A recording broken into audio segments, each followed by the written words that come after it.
Mi futuro yerno, Sebastián Reyes, acababa de humillar a mis amigos de toda la vida frente a mi hija y su familia. Los llamó gente sin clase. Lo que él no sabía es que la clase de su familia estaba construida sobre cimientos que yo estaba a punto de demoler. La ira es un sentimiento caliente, una explosión que quema y se desvanece. Pero lo que sentí en ese momento, mientras conducía de vuelta a casa por las calles iluminadas de San Pedro Garza García, no era ira. Era algo más frío, más pesado. Era el peso del acero solidificándose en mis venas. Mi nombre es Damián Vargas, tengo 58 años, y durante los últimos 35, he construido más que edificios. He construido una reputación, ladrillo a ladrillo, con sudor y honestidad. Mi empresa, Construcciones Vargas, empezó con una camioneta destartalada y un martillo que había pertenecido a mi padre. Hoy, nuestras grúas dominan el horizonte de Monterrey. Pero para la élite de esta ciudad, para gente como los Reyes, yo siempre sería el inmigrante que tuvo suerte, el obrero que se vistió con traje caro. Mi hija, Ximena, mi única hija, tiene 26 años y es la luz de mi vida. Es inteligente, hermosa y, hasta hace poco, creía que tenía los pies bien puestos sobre la tierra. Pero el amor, o lo que ella creía que era amor, la había cegado.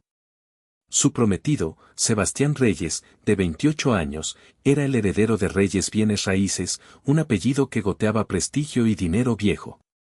Era encantador, pulcro, con una sonrisa que podía vender arena en el desierto. Pero debajo de esa fachada de Yale y Rolex, yo veía algo hueco, algo desesperado. La cena de esa noche era para finalizar los detalles de la boda. Una boda de 3 millones de pesos que yo, por supuesto, estaba pagando. Pero el dinero nunca fue el problema. El problema era el precio que me estaban pidiendo pagar en dignidad. Mientras el mesero retiraba los platos, Sebastián, con una copa de vino en la mano, había hecho su declaración. Una declaración que selló su destino y rompió algo dentro de mí. Ahora, en la soledad de mi oficina, con el eco de sus palabras resonando en mi cabeza, tomé una decisión. No iba a cancelar una boda. Iba a desmantelar un espejismo. El desprecio no había comenzado esa noche. Había sido una construcción lenta, una serie de pequeñas humillaciones que yo, por amor a mi hija, había decidido ignorar. Ahora, esos recuerdos se agolpaban en mi mente, cada uno un ladrillo más en el muro de mi resolución.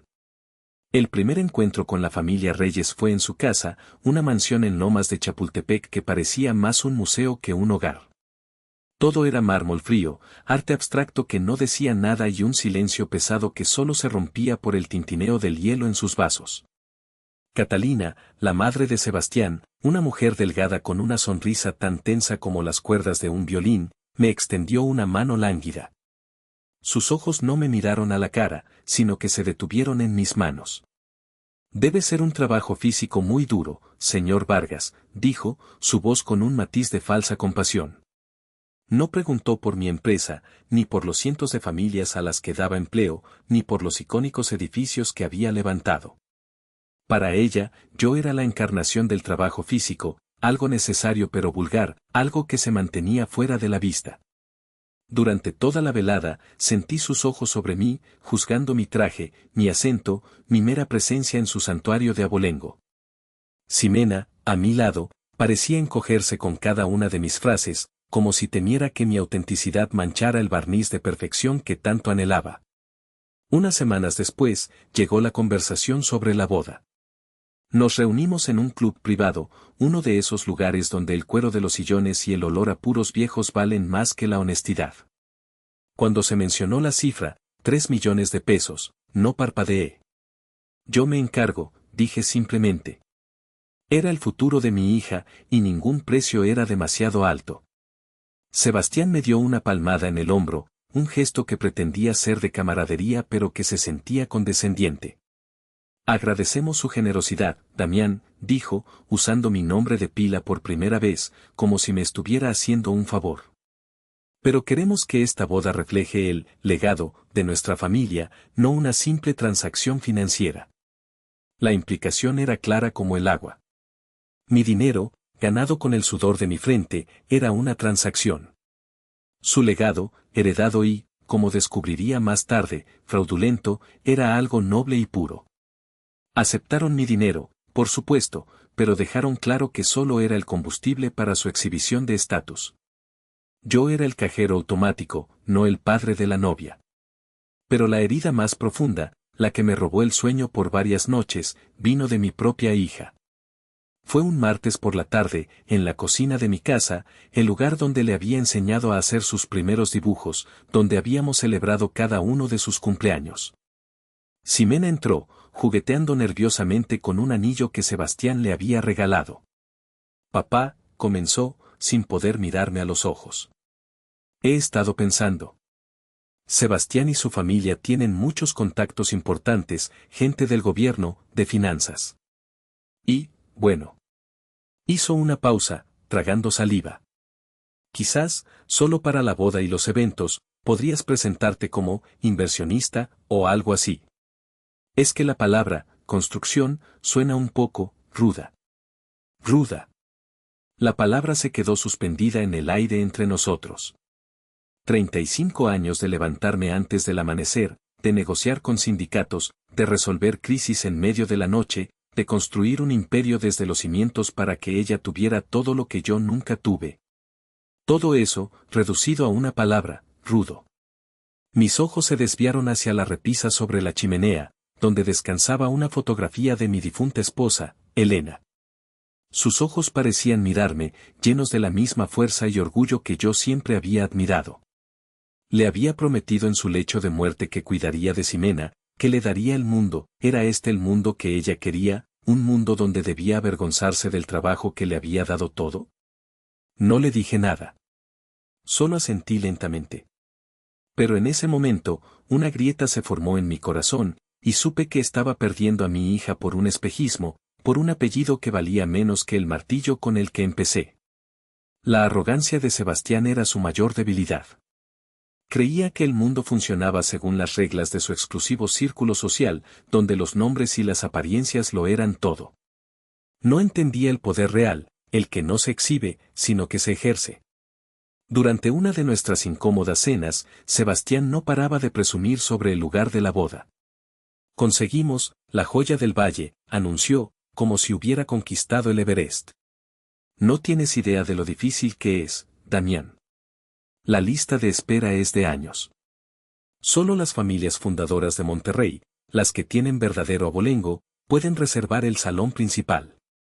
Es una declaración de intenciones, ¿entiendes? Demuestra que los reyes siguen en la cima. Ximena lo miraba con admiración, bebiendo cada una de sus palabras. Catalina, su madre, sonreía con aire de suficiencia, como si el simple hecho de celebrar un evento allí reafirmara su superioridad genética. Yo me limité a tomar un sorbo de mi vino. Es un lugar hermoso, comenté con calma. La acústica del salón principal es magnífica desde que reforzamos las vigas del techo. Sebastián frunció el ceño. ¿Tú has estado allí? Hice algunas remodelaciones menores hace tiempo, respondí, restándole importancia. Cambiamos el sistema de aire acondicionado, renovamos la cocina industrial, ese tipo de cosas. La verdad era mucho más simple y, a la vez, infinitamente más compleja. 5 años atrás, la joya del valle no era una joya, sino una ruina. Mal administrado y ahogado en deudas, el club estaba a semanas de la bancarrota. Los orgullosos miembros de Abolengo no tenían ni el capital ni la visión para salvarlo. Fue entonces cuando uno de mis conglomerados de inversión, a través de una empresa fantasma, compró la totalidad de su deuda por una fracción de su valor. Inyectamos capital, contratamos a un nuevo equipo de gestión y, por supuesto, Construcciones Vargas se encargó de la remodelación. Hoy, yo era el accionista mayoritario anónimo. El club entero, con sus campos de golf y sus candelabros de cristal, me pertenecía. El comité directivo, formado por esos mismos apellidos rimbombantes, me reportaba a mí. Pero Sebastián no necesitaba saber eso. No todavía. Para él, yo era solo el contratista que había tenido la suerte de cambiar unos cuantos focos en el paraíso al que él pertenecía por derecho de nacimiento. Dejé que siguiera hablando de la exclusividad del lugar, de la importancia de estar en la lista correcta, de la clase que representaba. Cada palabra que pronunciaba era una pala más de tierra sobre su propia tumba. Y yo lo observaba en silencio, como un arquitecto que ve cómo un edificio mal diseñado se encamina, inevitablemente, hacia su propio colapso. La gota que derramó el vaso no fue un torrente, sino un goteo constante de veneno que culminó en un acto de crueldad pública y deliberada. Fue en la cena de ensayo, en Alquimia, un restaurante de moda con precios absurdos y porciones minúsculas. Era el mundo de Sebastián, no el mío. Yo había insistido en invitar a 3 personas. No eran empresarios ni políticos. Eran mi verdadera familia. Benjamín, Héctor y Luis. Los conocí hace más de 30 años, cuando todos éramos jóvenes inmigrantes con más callos en las manos que pesos en el bolsillo. Juntos habíamos cargado sacos de cemento bajo el sol abrasador, habíamos compartido el último taco y habíamos soñado con un futuro mejor. Benjamín, ahora mi jefe de obra, un hombre corpulento con una risa que podía hacer temblar las paredes. Héctor, nuestro mejor carpintero, tan preciso con la madera como un cirujano. Y Luis, el electricista que podía obrar milagros con un manojo de cables. Eran la base sobre la que había construido mi vida. Llegaron puntuales, vestidos con sus mejores trajes, un poco incómodos pero con una alegría genuina en sus rostros por mí y por Ximena, a quien habían visto crecer. Los presenté con orgullo. Sebastián les dedicó una sonrisa forzada y un apretón de manos tan breve que fue casi un insulto. Bienvenidos, dijo, y luego se dirigió al maitre. La mesa Vargas, indicó, y luego, en un susurro que me aseguré de escuchar, añadió, y, ponga a los señores en esa mesa de allí. Señaló una pequeña mesa para 3, arrinconada junto a la puerta batiente de la cocina, un lugar relegado para el servicio o los comensales sin reserva. El maitre, un hombre que me conocía de varias obras que habíamos hecho en sus otros locales, me lanzó una mirada de disculpa. Mis amigos, sin darse cuenta de la ofensa, se dirigieron a su mesa con una sonrisa. Pero yo lo vi. Vi el gesto, la intención, la clasificación deliberada de mi gente como ciudadanos de segunda clase. La cena fue una tortura. Desde nuestra larga mesa principal, observaba a mis amigos intentando conversar por encima del estruendo de platos y órdenes que salían de la cocina. Mientras tanto, en nuestra mesa, Sebastián entretenía a sus amigos con historias de viajes a Europa y subastas de arte. Ximena reía, pero su risa era frágil. De vez en cuando, su mirada se cruzaba con la mía, y yo podía ver la culpa en sus ojos antes de que la desviara rápidamente. El momento culminante llegó con el postre.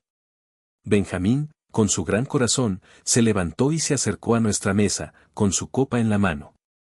Su rostro estaba sonrojado por el vino y la emoción.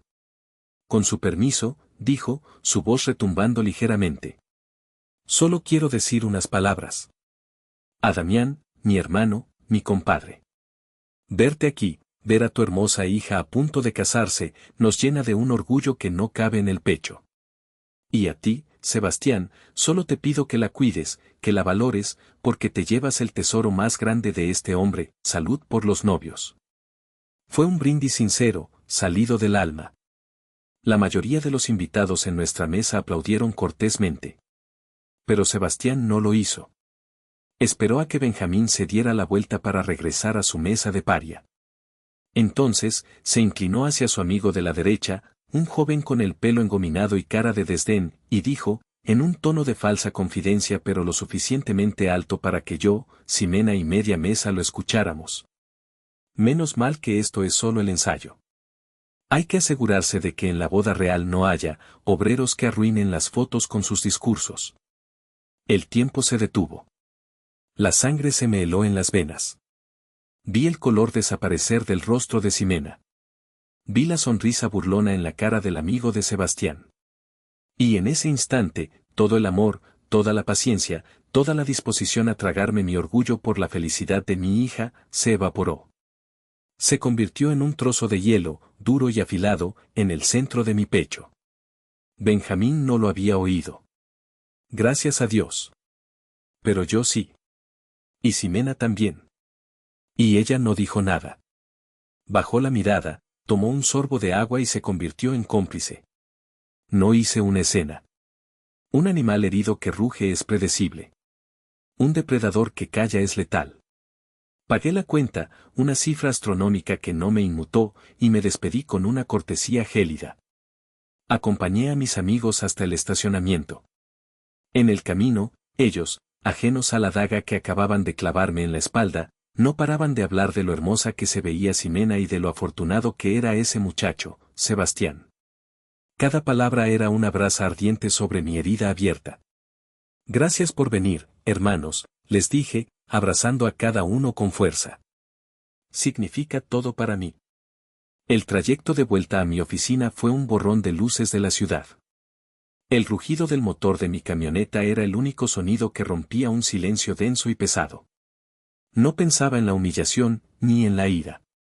Pensaba en una promesa. Una promesa hecha a mi esposa, Elena, en una estéril habitación de hospital, mientras su mano se enfriaba en la mía. Cuida de nuestra niña, Damián. Dale todo lo que no tuvimos. Pero, sobre todo, enséñale a ser fuerte. Enséñale a respetar de dónde viene. Le había fallado. Le había dado todo, pero había olvidado enseñarle lo más importante. La había sobreprotegido tanto que no sabía distinguir el oro del latón. Llegué a la oficina desierta del último piso de mi edificio. Las luces de Monterrey se extendían a mis pies como una alfombra de diamantes, un reino que había construido con estas manos que ahora Catalina Reyes miraba con desdén. Me serví un tequila, uno bueno, uno que guardaba para las celebraciones. Pero esto no era una celebración. Era un funeral. El funeral de mi paciencia. Me senté en mi sillón de cuero y miré la pared frente a mí. No estaba decorada con títulos universitarios ni retratos de ancestros ilustres. Estaba cubierta de fotografías en blanco y negro, Benjamín y yo en nuestro primer andamio. Héctor enseñándole a una pequeña Ximena cómo lijar un trozo de madera. Luis cargándola sobre sus hombros en una fiesta de la empresa. Mi historia. Nuestra historia. La historia que Sebastián quería borrar. Mi mano temblaba ligeramente al coger el teléfono. Por un instante, una duda helada me atenazó. ¿Y si me equivocaba? ¿Y si al hacer esto, perdía a Ximena para siempre? Su rostro apareció en mi mente, sonriendo feliz en una foto sobre mi escritorio. ¿Estaba a punto de destruir su felicidad para salvar mi orgullo? El dolor de esa pregunta fue casi físico. Pero entonces, recordé su silencio en la cena. Su complicidad. Y comprendí que no estaba destruyendo su felicidad, sino una ilusión que, a la larga, la destruiría a ella. No estaba salvando mi orgullo, estaba cumpliendo la promesa que le hice a su madre, enseñarle a ser fuerte, aunque la lección fuera brutal. Marqué el número de Ramiro, mi jefe de seguridad y el hombre más leal que conocía. Había sido sargento en el ejército y había trabajado para mí durante 20 años. Entendía el lenguaje de la estrategia y la acción. Contestó al primer tono. Patrón. Su voz, siempre tranquila. Ramiro, soy yo. Diga, patrón, ¿todo en orden? Sabía que no llamaba a esa hora por nada. Activa el protocolo tormenta, dije, mi voz firme, sin rastro de duda. Era el nombre en clave que habíamos ideado hacía semanas, cuando mis sospechas sobre Sebastián comenzaron a tomar forma. Un plan de contingencia. Hubo una breve pausa al otro lado de la línea. Entendido, patrón, ¿confirmamos todos los objetivos? Todos y cada uno. Quiero que las notificaciones de cancelación lleguen a las 6 de la mañana en punto. Razones, fallas estructurales, problemas con permisos, plagas, sé creativo. Y quiero el expediente financiero completo de Reyes Bienes Raíces en mi correo. Ahora mismo. Considere lo hecho, patrón. Colgué el teléfono. Bebí el resto de mi tequila de un solo trago. El licor quemó mi garganta, pero no tanto como la traición. La tormenta estaba a punto de desatarse. Y Sebastián Reyes no tenía idea de que estaba parado en el epicentro. El amanecer del sábado llegó con una calma engañosa. El sol se alzaba sobre el cerro de la Silla, pintando el cielo de tonos anaranjados y púrpuras. Yo no había dormido. Había pasado la noche revisando los documentos que Ramiro me había enviado, y lo que encontré fue mucho peor de lo que había imaginado. La supuesta fortuna de los reyes era una casa de naipes construida sobre un pantano de deudas y fraudes. A las 6:01 de la mañana, mi teléfono personal vibró. Era Ximena. Su voz era un hilo de pánico. Papá, algo terrible pasó, acaban de llamar de La Joya, cancelaron la boda. Mantuve mi voz tranquila, como si estuviera hablando del clima. Cancelar, ¿por qué harían algo así? Teníamos un contrato. Dicen que una inspección de anoche reveló un riesgo estructural en el techo del salón principal, que es peligroso y que necesitan cerrar por semanas. No tiene sentido, papá, es La Joya del Valle. Mientras ella hablaba, imaginé a Ramiro entregando un informe de ingeniería falsificado, lleno de tecnicismos y sellos de aspecto oficial, al gerente nocturno del club. ¡Qué mala suerte, hija!, dije, inyectando un tono de simpatía en mi voz. Pero la seguridad es lo primero. Ya encontraremos otro lugar. Colgué y, 10 minutos después, el teléfono de la oficina sonó. Mi identificador de llamadas mostraba el nombre, Sebastián Reyes. Dejé que sonara 3 veces antes de contestar. Damián, espetó, sin siquiera un saludo. Su voz era tensa, afilada por la furia. ¿Sabes lo que está pasando? Buenos días a ti también, Sebastián. No, ilumíname. El Hotel San Lucas acaba de cancelar, y los Jardines Botánicos, y la Hacienda Fundadores, todos, en los últimos 20 minutos, una plaga de termitas, una fuga de gas, un problema con el sindicato. ¿Te parece una coincidencia? Vaya, parece que hoy no es tu día de suerte, respondí, saboreando cada palabra. Pero no te preocupes, muchacho. Monterrey es grande. Seguro que algo encuentran. Podía oír su respiración agitada al otro lado de la línea. Estaba perdiendo el control, y eso era exactamente lo que quería. No me trates como si fuera estúpido, Damián, esto es cosa tuya, como lo hiciste. Me reí. Una risa seca, sin humor. Yo. Sebastián, por favor. Ayer tu familia me dejó claro mi lugar en el mundo. Soy un simple contratista, un obrero con suerte. ¿Cómo podría alguien como yo tener influencia sobre los lugares más exclusivos de la ciudad? A menos que... Hice una pausa dramática.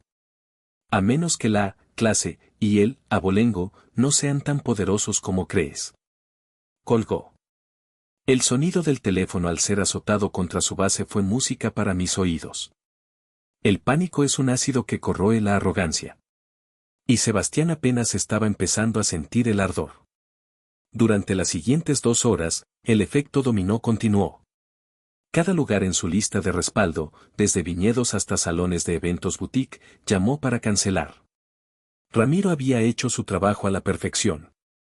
Cada cancelación venía con una excusa impecable y un reembolso completo del depósito, dejándolos sin base legal para reclamar. El director del Museo de Arte Contemporáneo, un buen amigo mío a quien le construí un ala entera pro bono, llamó personalmente a Sebastián para informarle de una inundación repentina en la sala que habían reservado. Cerca de las 9, Ximena volvió a llamar. Estaba llorando. Papá, son 11 lugares, 11. Sebastián está como loco. Dice que alguien nos está saboteando. Dice que eres tú. Hija, escúchame, le dije, mi tono ahora más serio. ¿Por qué crees que yo haría algo así? No lo sé, porque estás enojado por lo de anoche. Sebastián no debió decir eso, pero... ¿Pero qué, Ximena? Pero tiene razón, mis amigos, los hombres que te vieron crecer, ¿son una vergüenza? No, claro que no. Es solo que, su mundo es diferente. Sí, lo es, afirmé. Y ya es hora de que veas cuán diferente. Dile a Sebastián y a su madre que los espero en mi oficina a las 11. Es una reunión urgente sobre el futuro de su boda. Y de su familia. La sala de juntas de Construcciones Vargas está en el último piso. Tiene una pared de cristal que ofrece una vista panorámica de la ciudad, un recordatorio constante de lo que se puede construir con visión y trabajo duro. La mesa es una pieza maciza de roble, pulida hasta brillar. No hay arte pretencioso en las paredes, solo planos enmarcados de nuestros proyectos más significativos, un hospital, una escuela, el primer rascacielos que levantamos. Es una sala diseñada para la estrategia, no para la ostentación. A las 11 en punto, Sebastián, Ximena y Catalina entraron. Sebastián parecía haber envejecido 10 años en 3 horas. Su traje impecable estaba arrugado, y había ojeras oscuras bajo sus ojos.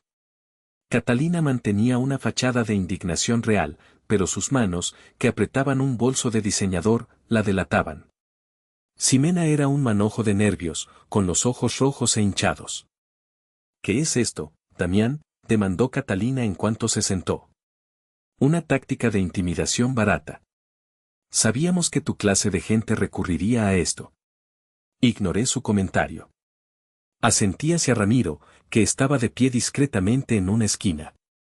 Él atenuó las luces y encendió el proyector gigante que ocupaba una de las paredes. Los reuní porque, como dijo Sebastián, esto no es una coincidencia, comencé, mi voz tranquila resonando en la sala.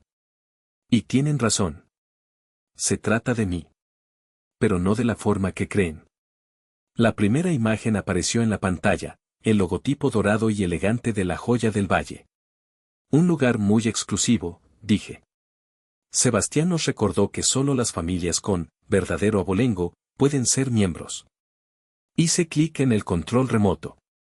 La siguiente diapositiva mostraba un organigrama corporativo complejo. En la cima, dentro de un recuadro rojo, estaba el nombre de mi holding de inversiones. Lástima que el abolengo no pague las facturas. Hace 5 años, este club estaba en bancarrota. Mi empresa compró su deuda y se convirtió en el accionista mayoritario. El director del club, el señor de la Garza, es un empleado mío. La cara de Catalina perdió todo su color. Sebastián abrió la boca para decir algo, pero no le salieron las palabras. Ximena me miraba con una mezcla de shock y confusión. Hice clic de nuevo. Ahora, el logotipo de Reyes Bienes Raíces llenaba la pantalla. Un hombre con un gran legado, continué, usando sus propias palabras. 4 generaciones construyendo el futuro de Monterrey. Otro clic. Un documento bancario apareció, un estado de cuenta con cifras alarmantes. O al menos eso es lo que dice el folleto. La realidad es que Reyes Bienes Raíces es técnicamente insolvente. Tiene una línea de crédito activa por 500 millones de pesos. Otro clic. Apareció el nombre del acreedor de esa línea de crédito, una firma de capital privado llamada Inversiones del Norte, S.A. Supongo que no reconocen el nombre, dije. Es una de mis empresas. Catalina, Sebastián, su casa, sus coches, sus viajes a Europa, todo lo que presumen como su legado, lo están pagando con mi dinero. Llevan 5 años incumpliendo los pagos de intereses. Legalmente, podría ejecutar la hipoteca y quitarles todo mañana mismo. Catalina se llevó una mano al pecho, boqueando como un pez fuera del agua. Sebastián estaba pálido como un fantasma. Pero eso no es lo peor, proseguí, mi voz bajando a un tono más grave. Porque un hombre endeudado es un hombre desesperado. La última diapositiva apareció. Era un diagrama de flujo que mostraba una serie de transferencias de dinero. Fondos que entraban a un nuevo proyecto de desarrollo de lujo que Sebastián había anunciado recientemente y que salían casi de inmediato hacia cuentas en paraísos fiscales. Esto, dije, señalando la pantalla con un puntero láser, es un esquema Ponzi de manual. Estás usando el apellido de tu familia para atraer a nuevos inversionistas, prometiéndoles rendimientos que no existen. Pagas a los antiguos inversionistas con el dinero de los nuevos, mientras desvías una buena parte para cubrir las deudas de juego de tu padre y financiar tu lujoso estilo de vida. Me levanté y caminé lentamente alrededor de la mesa hasta quedar de pie detrás de Ximena. Puse mis manos sobre sus hombros. Ella estaba temblando. El patrimonio, del que presumes, le dije directamente a Sebastián, es en realidad una deuda de 500 millones de pesos conmigo. Y tu boda de 3 millones, esa que era demasiado buena para mis amigos, planeabas pagarla con el dinero que le estabas estafando a gente inocente, gente que confió en tu apellido. Me incliné, mi cara cerca de la suya. Tú no eres de clase alta, Sebastián. Eres un ladrón. Un ladrón con un buen sastre. El silencio que siguió a mis palabras fue absoluto, tan denso que parecía tener peso físico. Era el silencio de un mundo que se hace añicos. Catalina fue la primera en romperse. Dejó escapar un sollozo ahogado y se desplomó en su silla, su máscara de arrogancia patricia disolviéndose para revelar el rostro aterrorizado de una mujer que lo había perdido todo. Sebastián, sin embargo, reaccionó con la furia de un animal acorralado. Se puso en pie de un salto, golpeando la mesa con los puños. «¿Y mientes?», gritó, su voz aguda y temblorosa. «Todo es una mentira, estás inventando todo esto porque no soportas que mi familia sea mejor que la tuya, eres un obrero resentido». «Resentido», respondí con calma, sin levantar la voz. «No, Sebastián. Estoy decepcionado. Decepcionado de que el hombre que iba a casarse con mi hija valore más un apellido manchado que la honestidad. Decepcionado de que mi hija casi cayera en tu trampa». Fue entonces cuando Ximena finalmente reaccionó. Se levantó lentamente, apartando mis manos de sus hombros. Sus ojos, llenos de lágrimas, no me miraban a mí, sino a Sebastián. Su voz fue apenas un susurro, pero cortó el aire como un cuchillo. «Es verdad». «Claro que no, mi amor», suplicó Sebastián, su ira transformándose en una patética desesperación. «Es tu padre, está tratando de separarnos, él es el que está mintiendo». Ximena negó con la cabeza, las lágrimas rodando por sus mejillas. «No, mi padre no miente». «Puede ser duro, puede ser». «Rudo», dijo, la palabra cargada de un nuevo y doloroso significado, «pero no miente». «Te he visto, Sebastián. He visto cómo te tensas cuando llegan los estados de cuenta. He oído tus llamadas telefónicas susurrando por la noche. Ignoré todas las señales porque quería creer en el cuento de hadas. Pero esto». Su mirada se posó en la pantalla, en las pruebas irrefutables de su engaño. «Esto no es un cuento de hadas. Es una pesadilla. Me mentiste. En todo». «Ximena, por favor», comenzó él, acercándose a ella. Pero antes de que pudiera tocarla, la puerta de la sala de juntas se abrió. Ramiro entró, pero no venía solo.